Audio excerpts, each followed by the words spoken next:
سلام دوستو، ہمارے چینل میں آپ کو خوش آمدید۔ یہ ہے ہمارے پاس سنگ دل کی پارٹ 4۔ سکتا ہو عصمت کے ساتھ میرے روح کا رشتہ ہے، زبان کا نہیں اور عصمت کی ناراضگی زبان کی ہے، اور جب تک میں عصمت کو نہ دیکھوں میرا سورج نہیں نکلتا۔ اور تم سے میں نے محبت اس وجہ سے کی ہے کہ عصمت نے اپنی امی سے کہا تھا کہ طاہر خاندان میں ایک ایسی لڑکی ہے جو کہ انتہائی خوبصورت اور شریف ہے، اور آپ طاہر کی امی سے کہے کہ طاہر کے لیے اس لڑکی کا رشتہ مانگے۔ اس وجہ سے میری امی نے آپ کے رشتہ مانگا ہے۔ میں طاہر سے مزید کوئی بات نہ کر سکی اور سوچنے لگی کہ ان دونوں کی کسی چاہت ہے اور کسی ناراضگی ہے۔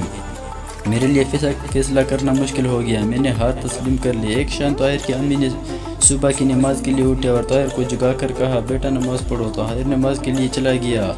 طاہر کی امی نے طاہر کا بستر کلوز کیا تو سرحانے سے عصمت کی تصویر ملی۔ طاہر کی امی بھی حیران تھی کہ کس ناراضگی ہے۔ طاہر نماز پڑھ کر آیا اور آ کر اپنی امی سے کہنے لگا کہ آج میں برباد ہو گیا ہوں۔ اس کی امی نے کہا کہ بیٹا کیا ہوا ہے؟ طاہر نے بتایا کہ مجھے خواب میں آیا کہ میں بیت اللہ کا طواف کر رہا ہوں اور مجھے اندر سے آواز آ رہی ہے کہ پہلے عصمت سے معافی مانگو۔ میں بڑا پریشان ہوں، میری آنکھ کھل گئی۔ دوبارہ سویا تو پھر وہی خواب تھا، پھر آنکھ کھل گئی۔ تیسری بار سویا تو اسی طرح خواب آیا۔ اس وقت سے میں پریشان ہوں اور سردی لگ رہی۔ پھر میں نماز کے لیے جا رہا تھا کہ نماز سے فارغ ہو کر قبرستان میں سیدھا ولایت حسین شاہ کے مزار پر دعا کے لیے گیا ہوں تو ایسے سنائی دیا کہ میرے مزار سے دور ہو جاؤ، تمہارے آنے سے مجھے تکلیف ہو رہی ہے، میں بہت پریشان ہوں، کیا کروں ماں نے کہا، بیٹا تو عصمت کے گھر چلا جاؤ اور معافی مانگ لے، تمہاری سچی دوستی ہے اور خدا کو بھی آپ لوگ کی جدائی پسند نہیں ہے۔ میں نے کہا، امی میں کس منہ سے جاؤں؟ امی نے کہا، مجھے یقین ہے کہ تم جاؤں گے اور عصمت مان جائے گا۔ میں نے اپنی امی کے کہنے پر ایسا ہی کیا۔ جب میں عصمت کے گھر پہنچا تو سب سے پہلے میری ملاقات عصمت سے ہوئی۔ عصمت نے میری طرف دیکھا۔ طاہر نے ہاتھ بڑھا کر عصمت سے کہا، جناب السلام علیکم۔ عصمت نے واپسی جواب میں کہا، جناب وعلیکم السلام۔ طاہر نے کہا کہ عصمت میں آپ سے معذرت کرنے آیا ہوں۔ عصمت نے کہا، جا کر اپنی امی سے بات کر۔ طاہر نے کہا، امی سے میں پوچھ کر آیا ہوں اور انہوں نے مجھے خود آپ کی طرف بھیجا ہے۔ میں نے کہا کہ ابھی آ جاؤں، شاید آپ کی امی کچھ بھول چکی ہے۔ طاہر واپس اپنے گھر گیا اور اپنی ماں سے کہنے لگا کہ عصمت نے کہا کہ واپس اپنے گھر جا کر اپنی امی سے ملو، شاید آپ کی امی کچھ بھول چکی ہے، لہٰذا آپ نے آپ کے پاس آ گیا ہو۔ اب بتاؤ امی کیا بات ہے؟ طاہر کی امی کچھ دیر کے لیے سوچنے لگی۔ بڑی دیر کے بعد انہیں یاد آیا کہ میں نے عصمت سے وعدہ کر رکھا تھا کہ آئندہ کچھ بھی نہیں کہوں گی۔ پھر طاہر کی امی نے طاہر سے کہا کہ آپ طاہر سے ناراض تھے۔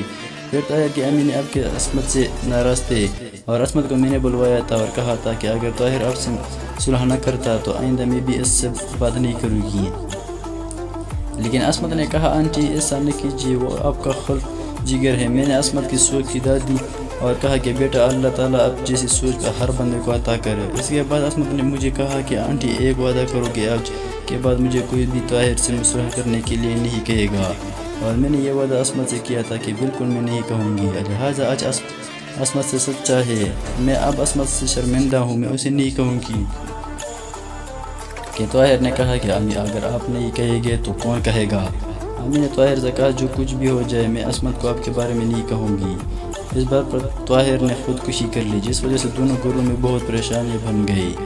پھر میرے گھر والوں نے طاہر کی امی سے کہا کہ طاہر تو فوت ہو گیا ہے، اب ہم نے کیا کرنا ہے، کیونکہ میری منگنی تو طاہر کے ساتھ ہو چکی تھی۔ طاہر کی امی نے عصمت کی امی سے کہا کہ عصمت بھی طاہر کی طرح میرا بیٹا ہے اور میں نے چاہتی کہ طاہر کی مانگ کوئی اور بیاہ کر لے جائے۔ عصمت کے والدین نے بھی ہاں کر دیا اور جب یہ بات میرے گھر والوں تک پہنچی تو انہوں نے بھی ہاں کر دی۔ میرے لیے کوئی عصمت اجنبی نہیں تھا۔